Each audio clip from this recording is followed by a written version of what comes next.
Here I have HUAWEI Ascend Mate, and today I'm going to show you how to enter recovery mode on this device.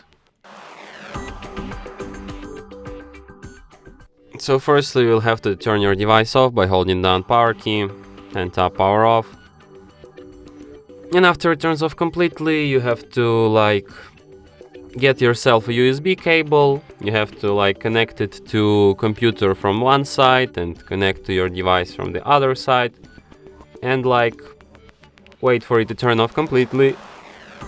Then you have to hold down volume up, just hold it like this and insert cable, and keep holding it until the Huawei logo appears. Then you can release volume keys and just wait until device enters recovery.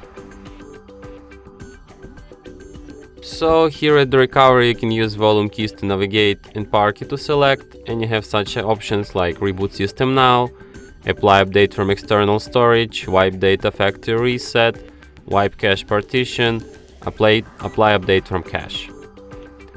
So if you want to quit this mode, just select an option reboot system now and your device will be restarted just as usual.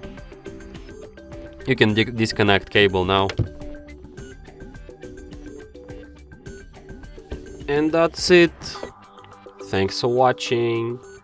If you find this tutorial useful, don't forget to hit that like button and subscribe to our channel.